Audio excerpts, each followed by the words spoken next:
Hello Aries, Sun, Moon, Rising, and Venus signs. Kamusta kayo? Sana po nasa mabuti kayong kalagayan. Welcome back po sa Star Tarot. Kung bago kayo dito, welcome din kayo. Thank you sa inyong support. I truly appreciate it. God bless you all. Paano mensahe po ninyo, Aries? 8 of Cups. Napakaganda. Kasi yung 8 of Cups, there is change. No? May pagbabagong magaganap sa buhay ninyo. Kasi there is something dito na iiwanan na ninyo or isasara nyo na yung chapter ng sitwasyon na to sa buhay ninyo. And you are ready to embrace change. Handa na kayo dito na baguhin ang inyong sitwasyon. Handa na kayong mag-move on sa buhay. No? Kasi kung ano man ang sitwasyon na to, pakiramdam ninyo, ano na to, yung parang there's no progress na dito para sa inyo. There's no room for growth na dito para sa inyo. And alam ninyo na marami pa kayong magagawa. Alam ninyo na kaya nyo pang mag-improve, kaya nyo pang magkaroon ng career advancement, pero hindi na yan kayang ibigay sa inyo ng kung ano man ang sitwasyon na ito, no? Na meron kayo sa ngayon. That's why you're going to decide to move forward, no, sa buhay. At kung saan kayo patungo dito, it's very promising, no? Very promising kasi you're heading towards the light. You're heading towards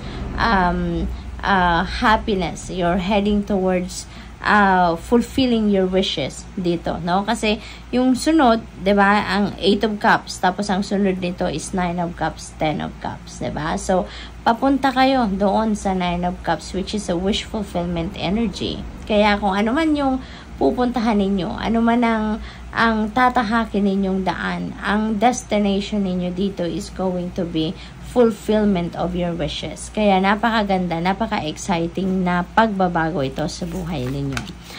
We have Page of Cups. Ayan. So, this is about news. This is about information na maaring dumating sa inyo dito that is going to be like, there is fun, no? There is something fun dito na gagawin kayo. Maring imbitasyon yan ng mga okasyon, imbitasyon yan ng mga pag-reunion, maaaring imbitasyon yan ng get-together, no? Ng mga magkakaibigan or kapamilya, yung ganon. So, it's going to be filled with love and fun and magic, no? Kung ano man ang imbitasyon na ito na dadating sa inyo. There is also siguro balita dito or invitation para sa inyo for job interview kung nag-apply kayo ng trabaho, or maaaring there is an invitation para sa iyo para pumirma na ng kontrata sa trabaho. Maaaring ganon. 4 of Wands. Ayan. So, celebratory energy. So, meron talagang pagtitipon dito, no, Aries? Meron pagtitipon dito ng siguro pamilya, magkakaibigan, yung ganon, no? At maaaring yung pagtitipon na yan is okasyon ng pagsasaya, okasyon ng pagsaselebrate ng kung ano man siguro mga achievement, siguro maaaring magsaselebrate kayo ng accomplishments, or probably merong okasyon katulad na lamang ng siguro may birthday, may party, maaaring ganon. There could be wedding, kasi union, this is also about union, so maybe may ikakasal sa inyo, no? Kung hindi man kayo ikakasal, baka imbitasyon nito para sa inyo, para sa isang kasalan. What else? We have 4 of Pentacles. Ayan. So, napakaganda, no? This is synchronicity. This is double 4. So, meron tayong number 44. So, I suggest po, no, please look up for the meaning of angel number 44 for more guidance. Okay?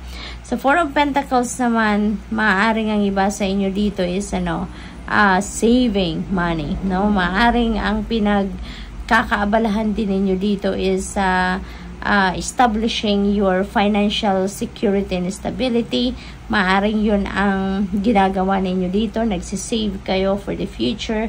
Nagsisave kayo for your retirement. Maaring ganon, Laying a solid foundation in your finances, no? Lalo na para sa inyong future, no? Yun siguro ang pinagkakabisihan din ninyo at this time.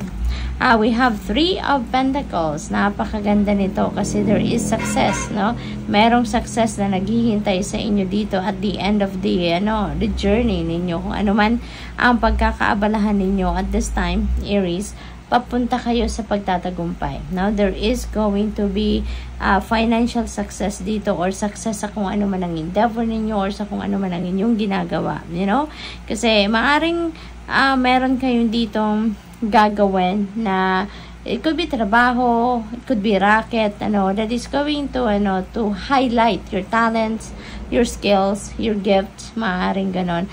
Yun ang magiging kapital ninyo, yun ang i-show off ninyo, and you are going to succeed, sa gagawin ninyong yan. Na kung ano man ang purpose ninyo, kung pagkakaperahan man yan, or to entertain people, or para makatulong din sa iba, kasi ang na-pick up ko din dito, baka gagawin ninyo yon dahil parang may fundraising, yung ganon. So, good luck sa inyo.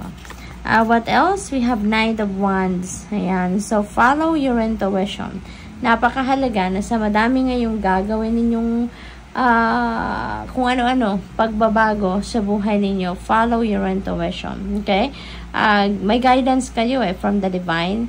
Kaya maiging sundin ninyo, pakinggan ninyo, at sundin ninyo kung ano ang bulong sa inyo ng inyong intuition. Okay? Hindi tayo yung one side lang ng brain natin ang gagamitin natin dito. Kailangan nating balance, 'di ba? Left and right brain, gamitin natin 'yan para sa pagdedesisyon natin sa mga bagay-bagay sa ngayon. The full energy. Ayan. So, meron kayong bagong sisimulan talaga dito. At tulad na lang ng 8 of Cups energy, di ba? May change na mangyayari. Meron kayong new beginning dyan sa 8 of Cups. The Fool is also saying the same thing. No? Na meron kayong bagong chapter sa buhay ninyo na sisimulan ninyo. No? Na i-embrace ninyo at this time. No? At sa the full energy, ang kaibahan lang dito, kasi wala kayong ka-idea how you are going to navigate this situation. Kasi, you are embracing something na, kumbaga, you're going to take risk on this thing, on this endeavor. Kasi, parang you're up for for growth. Diba? You're up for growth. Hindi ninyo eksaktong alam on how you're going to navigate this journey, pero nagtitiwala kayo sa universe, nagtitiwala kayo sa inyong mga kakayanan at sa inyong sarili. Kaya may confidence kayo, no, na kung ano man ang journey na gagawin niyo, even if you've never done this before, you've never experienced this before, pero may kayo, confident kayo na makakayanan ninyo ito, no? You're taking that leap of faith. So, what else? We have the Lovers energy. So, maybe, entering a new relationship, no? Lalo-lalo kung single kayo. Baka, you are entering a new relationship dito. That is also a new beginning, no? Para sa inyo dito. Kaya, for some of you, if you are single, baka yun ang gagawin ninyo, no? May bagong relationship kayong papasukin. At kung hindi naman, kung nasa relationship na kayo, baka there is a decision making na kinakaharap kayo dito regarding sa inyong relationship. Baka may offer dito ng marriage, baka may engagement na dito magaganap, or baka may offer dito na magsama na kayo, or may offer dito na mag-start na kayo ng family. So, maaring along those lines ang kinakaharap ninyong pagdedesisyon sa ngayon. So, good luck. Thank you for watching. Love and light. Namaste.